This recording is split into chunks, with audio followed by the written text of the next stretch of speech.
Level officers यानी captain, major, सबके साथ बहुत ही सहज भाव से वहां मिल सकते थे। उनमें एक आदर्श भावना थी कि युद्ध के दौरान युद्ध जीतने के लिए जनरल तो सिर्फ आदेश देता है, लेकिन युद्ध हमारे जो नायक हैं, हवलदार हैं, जेसीओ हैं और जूनियर अफसर हैं, लेफ्टिनेंट कैप्टन, उन्हीं को जीतना है।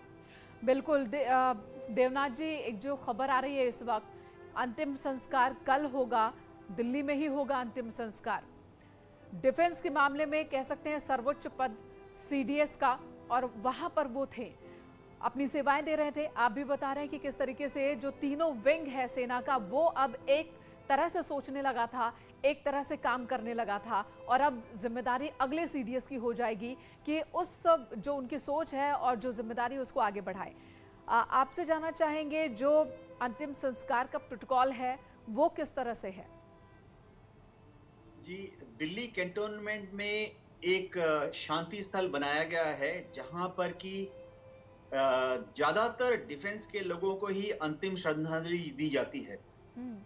कल सुबह उनको उनके पार्थिव शरीर को सुलूर एयरफील्ड से दिल्ली पालम एयरड्रोम तक एयरफोर्स के विमान से लाया जाएगा।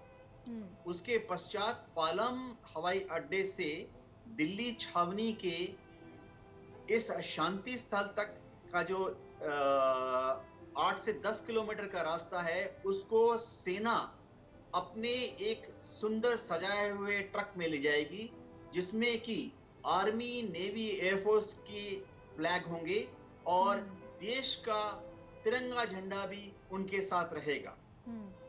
यह इस चीज का प्रतीक होगा कि वह ना सिर्फ आर्मी, नेवी, एयरफोर्स में सीडीएस थे, वरन भारत की जनता हमारे सेनापति थे, हमारे प्रतिनिधि थे। जब उनका पार्थिव शरीर दिल्ली कैंटोनमेंट में शांति स्थल में पहुंचेगा, तो वहां पर उनको अंतिम श्रद्धांजलि देने के लिए आर्मी, नेवी और एयरफोर्स तीनों के ही ऑनर गार्ड प्रस्तुत रहेंगे। यह एक बहुत ही दुखदाई समय है। वायुसेना, जल सेना, थल सेना के जो जवान हैं, इस अंतिम गार्ड ऑफ ऑनर से अपनी जो मन की व्यथा है वह उनको आखिरी बार व्यतीत करेंगे। उसके पश्चात उनके पार्थिव शरीर को अग्नि के ऊपर रखने के पहले देश के सभी बड़े बड़े सेना नायक, army chief, naval chief, air chief, defence secretary और रक्षा मंत्री आके उनको पुष्प एवं श्रद्धांजलि अर्पित करेंगे। जी लास्ट बिगुल। जी देवनाथ जी, एक बड़ा सवाल है। देश इस वक्त शोक में है, दर्द में है, जाहिर सी बात है, एक बड़ा नुकसान हमें हुआ है, लेकिन एक सवाल भी है। MI-17 को लेकर सवाल है। नवंबर में बीते महीने ही एक हादसा हुआ अरुणाचल प्रदेश में। MI-17 चॉपर ही था, दुर्घटनाग्रस्त हुआ था, 12 लोग सवार थे, हमने उन 12 को खोया। अब MI-17 इसे सुपर सेफ माना जाता है, प्रधानमंत्री तक इसका इस्तेमाल करते हैं जब इस तरह के दूर दराज के इलाकों में, कठिन परिस्थितियों, भौगोलिक स्थितियों वाले इलाकों में जाना होता हो। और वैसे चॉपर का इस तरह से दुर्घटनाग्रस्त हो जाना, एक महीने के अंदर दूसरी बड़ी दुर्घटना, कितना गंभीर मसला है ये? जी हाँ, आपने सही फरमाया।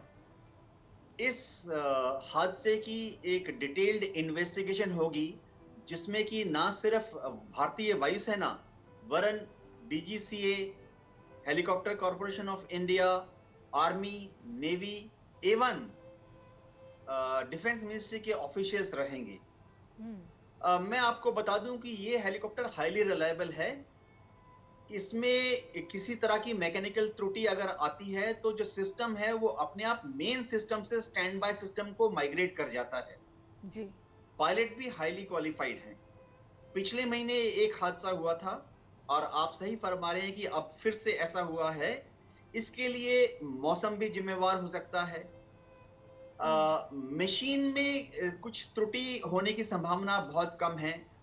कई बार ऐसा होता है कि पहाड़ी इलाकों में मौसम खराब होता है, बादल होते हैं, धुएं की वजह से या सूरज के एंगल की वजह से पायलट को एक मिसजजमेंट हो सकती है। आज के कुछ हादसे ऐसी ही में खबर आ जहां रही है और साथ में एक और बात आ रही है कि आधे घंटे तक चॉपर वहां हवा में घूमता रहा, सेफ लैंडिंग की जगह नहीं मिली। जी हाँ, कई बार ऐसा होता है कि हेलीपैड के ऊपर धूल, धुआं, मिस्ट, फॉग हो या क्लाउड्स हो। जी। हम लोग एक सिचुएशन बोलते हैं CTHT, cloud touching hill top. ऐसी परिस्थितियों में पायलट जो है वो किसी खतरे को अंजाम में नहीं देना चाहता और थोड़ी देर के लिए ऑर्बिट करता है, जब तक कि नेचुरल विंड ड्राफ्ट से धूल, धुआं या बादल हेलीपैड से क्लियर ना हो जाए। जी। देखिए, पहाड़ों में जहां पर ये हेलीपैड आज भी था, कुन्नूर, वहां पे जब हवा आती है तो पहाड़ से टकराने के बाद कई बार ऊपर की तरफ डिफ्लेक्ट हो जाती है। हम बोलते हैं अपड्राफ्ट। जी। जब कई सर, बार मैं आपके पहाड़ पास आऊंगी। इस वक्त टिहरी से सांसद राज्य लक्ष्मी शाह हमारे साथ जुड़ चुकी हैं। अभी अभी वो फैमिली से मिलकर आ रही हैं। लक्ष्मी जी, एक दुखद हादसा हुआ है। उत्तराखंड, देश और सेना सभी को एक बड़ा नुकसान हुआ है आज। ये भी बहुत ही दुख भरी बात है, क्योंकि ये देश और हमारे उत्तराखंड के लिए और हमारी सेनाओं के लिए it's a big loss and we are very upset about the whole thing. And हम पूरा परिवार को इस दुखद घटना में we want to give our condolence. और वो जो भी लोग उनके साथ हैं उन लोगों के लिए भी हमारे तरफ से कॉन्डोलेंस है, because everyone was very important and उन्होंने अपना कैरियर में, इतना अच्छा कैरियर में सबने अपना ऐसा अंत हुआ। बहुत दुख की घटना है। उनके वाइफ भी साथ में थे। बहुत ही दुख की बात है, क्योंकि प्रे फॉर देम एंड बच्चों को, दोनों लड़कियों को हिम्मत दे और भगवान हम सब साथ हैं, उनको रक्षा करे। और we want to give our condolence to the whole family of General Rawat ji and the others who have passed away in this hadsa ji। Lakshmi ji, क्योंकि वाकई ये बहुत दुखद खबर है। बहुत शुक्रिया हमसे जुड़ने के लिए। और मोहसिन रजा जी हमारे साथ जुड़ गए हैं। मोहसिन जी, सबसे पहले आपसे यही जानना चाहेंगे, क्योंकि एक बहुत दुखद खबर हम लोग के सामने आई है, एक बहुत बड़ा झटका देश के लिए भी है, डिफेंस के लिए भी है। आप इसको कैसे देखते हैं और कौन सा वो लम्हा है, कौन सा वो पल है जो आप याद कर रहे हैं उससे सोचकर विपिन रावत को? देखिए, सच्चाई ये है कि हम सब, पूरा देश बहुत दुखी है अपने विपिन रावत जी के लिए, क्योंकि वो एक ऐसे, कहना चाहिए, राष्ट्र के लिए समर्पित हमारे योद्धा थे। और उन्होंने जिस तरह से पिछले 3 वर्षों में देश की सेना के लिए जो उन्होंने काम किए, जो देश के लिए, देश हित में जो काम किए, वो अभूतपूर्व थे और बहुत बड़ी क्षति है। हम सब बहुत दुखी हैं। जी। देश के एक एक व्यक्ति को अगर आप बात